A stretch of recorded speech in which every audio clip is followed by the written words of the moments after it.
النبيين وكان الله بكل شيء عليما.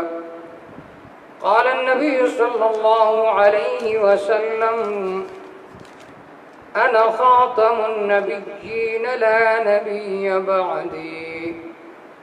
قال النبي صلى الله عليه وسلم: بعثت أنا والساعة كهاتين، أو كما قال النبي صلی اللہ علیہ وسلم۔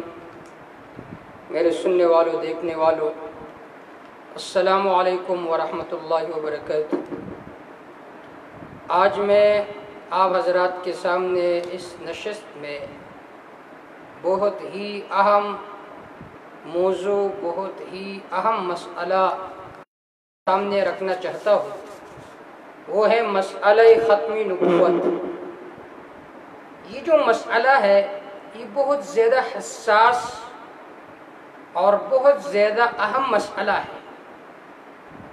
سب سے پہلے جو بنیادی عقائد ہے ان میں سے ایک عقیدہ وہ ختم نبوت کا مسئلہ ہے کہ مسلمان ہونے کے ناطے یہ عقیدہ رکھنا ضروری ہے کہ آپ صلی اللہ علیہ وسلم آخری پیغمبر ہے، قیامت تک کوئی پیغمبر بوصف نبوت اس زمین میں آنے والا نہیں ہے۔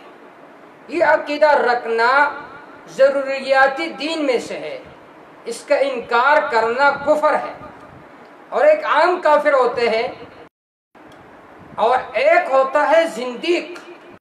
تو یہ جو قادیانی حضرات ہے یہ عام کفار سے بھی بڑے کافر ہے، زندیق ہے، لہٰذا اس میں بالکل نرمی نہیں کرنی چاہیے، کیونکہ یہ بہت زیادہ اہم مسئلہ ہے، بنیادی مسئلہ ہے۔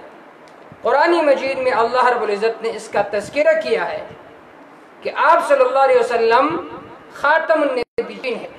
چنانچہ اللہ رب ما كان محمد ابا احد من رجالکم ولكن رسول اللہ وخاتم النبیین۔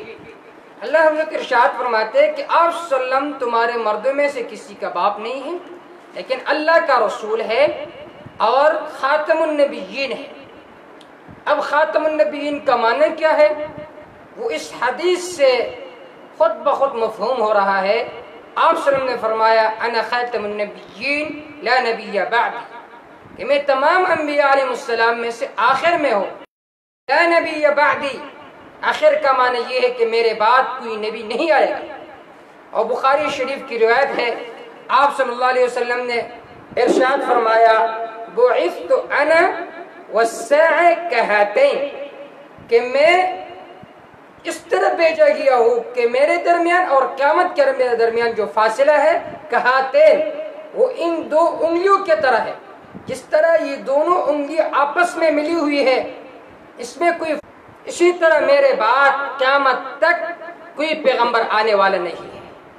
اسی طرح حضرت امامہ رضی اللہ تعالیٰ عنہ کی روایت ہے، وہ بھی بخاری شریف کی روایت ہے، آپ صلی اللہ علیہ وسلم نے فرمایا انی آخر الانبیاء وانتم آخر الامم، میں تمام انبیاء علیہ السلام میں سے آخر میں آیا ہوں، وانتم آخر الامم، اور تم تمام امتوں میں سے آخری امت ہو۔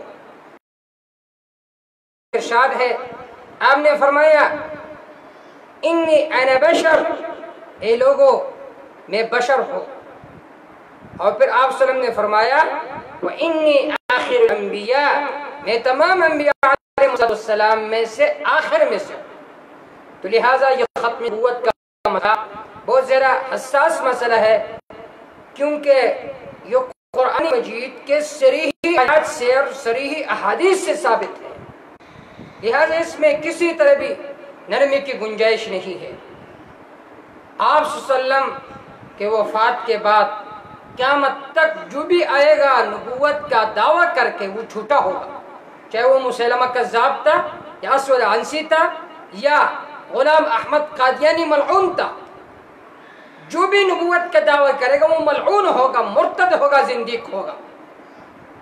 اور یہ جو غلام احمد قادیانی ہے اس کی صورت کو دیکھو، اس کا ایک آنکھ جو ہے وہ ایک آنکھ سے نبینا ہے، اس کا ایک آنکھ چھپا ہوا ہے دجال کی طرح. اور اس کے کردار کو دیکھو، وہ خود کہتا تھا کہ میرے جیب میں گڑ ہوتا تھا، کبھی بھوک لگتی تھی تو اس کو کھا لیتا تھا، اور استنجا کی نوبت آ جاتی تھی تو استنجا بھی اس کے ذریعے سے کرتا. تو جس کی صورت و سیرت ایسی ہو تو وہ کبھی پیغمبر نہیں ہو سکتا. پیغمبر تو ایسے ہوتے ہیں کہ جن کا صورت بھی کمال والا ہو، جن کا سیرت بھی کمال والا ہو. حضرت حسان بن ثابت رضی اللہ تعالیٰ عنہ نے کیا خوب ہی آپ صلی اللہ علیہ وسلم کی تعریف فرمایا وَأَحْسَنَ مِنْكَ لَمْ تَرَ قَطُّ عَيْنِي وَأَجْمَلَ مِنْكَ لَمْ تَلِدِ النِّسَاءُ خُلِقْتَ مُبَرَّأً مِنْ كُلِّ عَيْبٍ كَأَنَّكَ قَدْ خُلِقْتَ كَمَا تَشَاءُ. حضرت حسان بن ثابت رضی اللہ تعالیٰ عنہ آپ صلی اللہ علیہ وسلم کی تعریف کرتے ہوئے فرماتے ہیں کہ آپ اتنی حسین ہو کہ کسی آنکھ نے آپ جیسے حسین کو دیکھا نہیں ہے، اور آپ اتنے جمیل ہو کہ کسی ماں نے آپ جیسے بچے کو آج تک جنا نہیں ہے. آپ ایسے پیدا کیے گئے کہ ہر عیب سے بری، گویا کہ جس طرح